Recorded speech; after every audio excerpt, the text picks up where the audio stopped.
It was supposed to be a civil policy forum. Nothing flashy. No cameras. Just an evening of open dialogue between lawmakers and constituents, held in a packed auditorium on a quiet college campus in New Hampshire. The night's theme was education reform, a topic with deep roots, complicated answers, and no shortage of passionate views. Karoline Leavitt had been invited as a panelist. So had Senator Elizabeth Warren.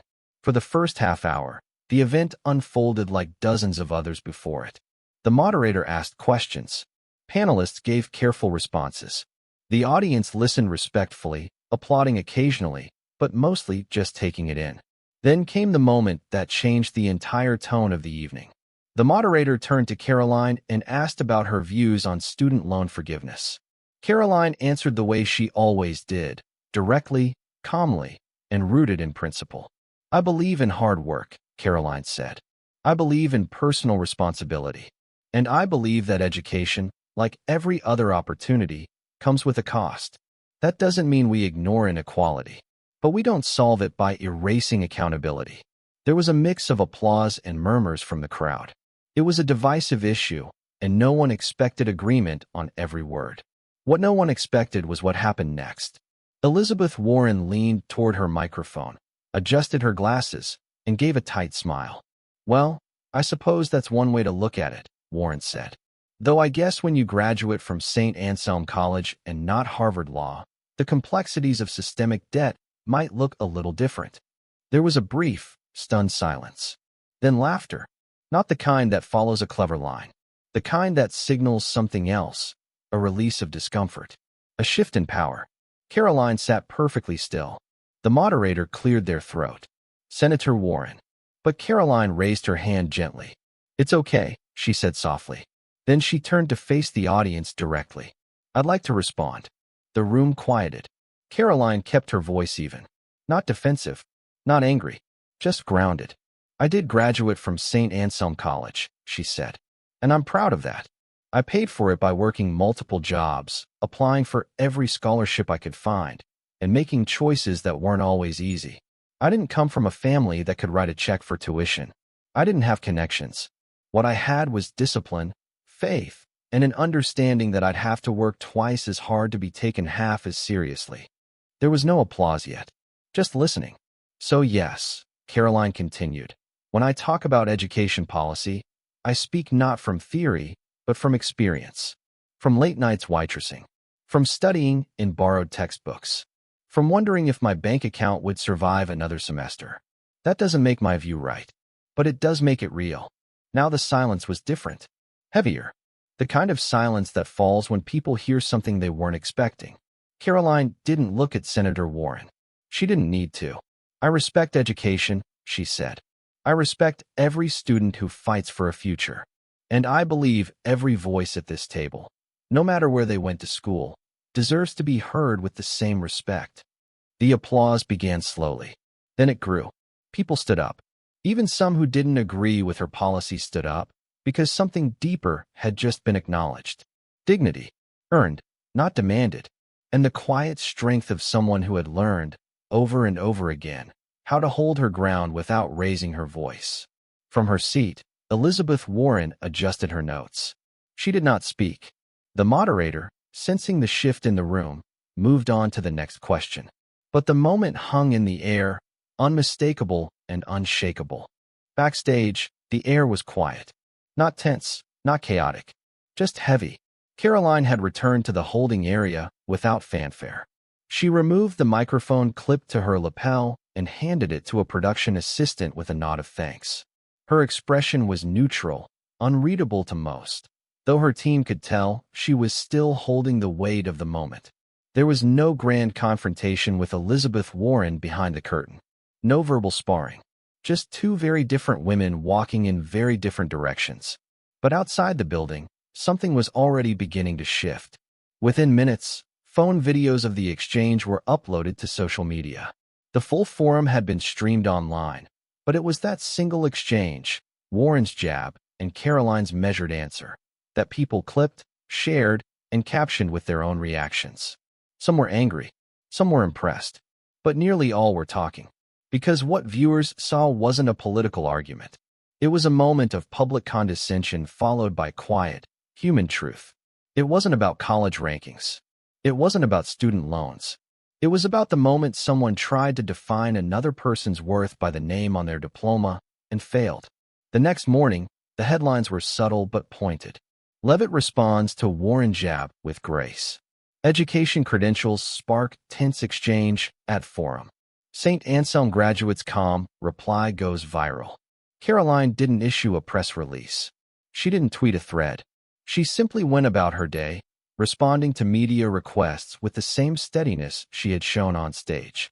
"I don't think Senator Warren meant to cause harm," she said in one radio interview. "But I do think moments like that reveal something deeper about how we've been trained to measure success, and who gets to be taken seriously." Later that week, a video montage began circulating online. It opened with Warren's original remark, then cut to Karoline's full response, then faded to a single title card. "Respect isn't granted by a degree. It's revealed in how we treat each other." The video was viewed more than 2 million times in 48 hours. Some commentators dismissed it as political theater. Others praised it as a generational shift. But the audience reaction, the people who stood, who clapped, who wrote letters afterward, told a different story. They hadn't responded to a policy position. They had responded to the moment someone spoke their own story with clarity and refused to let someone else rewrite it for them. What followed was subtle, but unmistakable. A series of articles appeared in student newspapers from smaller colleges across the country. Op-eds from young people who had long felt invisible in these debates. Comments like, "I've always felt like my degree didn't count. Watching her hold her ground made me feel seen. She didn't flinch. That's what got me." At a press conference days later, a reporter asked Karoline if she'd spoken to Senator Warren since the forum. Karoline paused.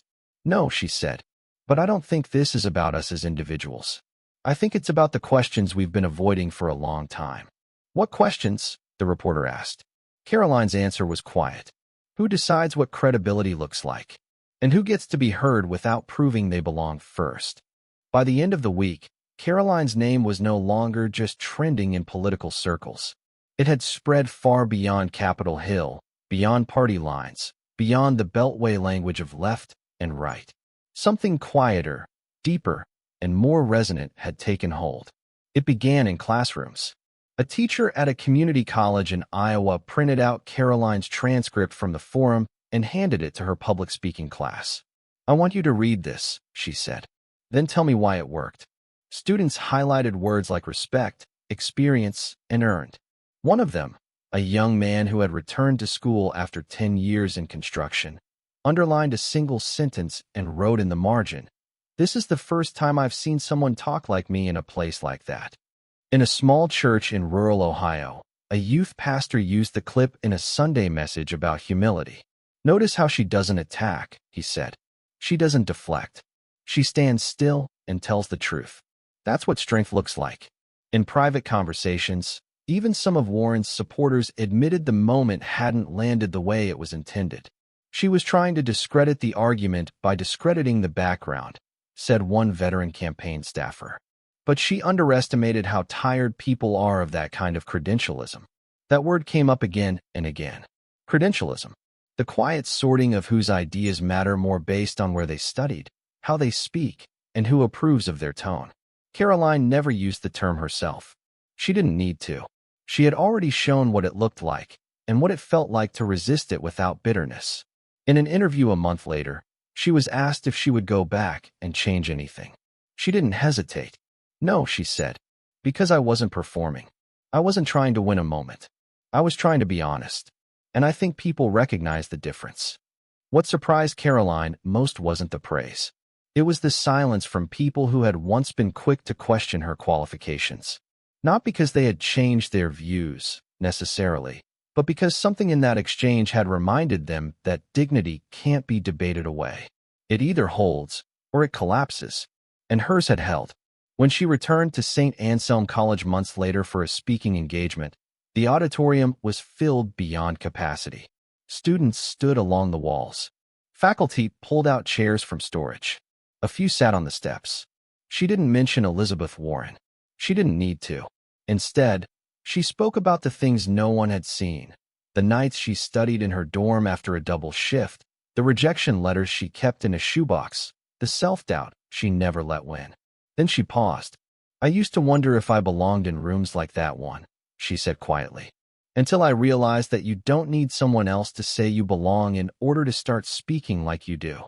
A stillness settled over the room, not the kind that asks for applause, the kind that reminds people to remember what they just heard. Karoline left the stage that night the same way she had exited the forum, without spectacle. Just a wave, a thank you, and a quiet exit down the side steps. But this time, no one questioned her place. They just followed her lead. Because once someone stands their ground with grace, not in anger, not in pride, but in clarity, the ground never quite feels the same again. If you believe dignity should never depend on a diploma, and that respect should not be rationed to the loudest voices in the highest rooms, share this story. And let us know in the comments. When someone questions your worth, how do you choose to answer? Thanks for watching. We'll see you next time.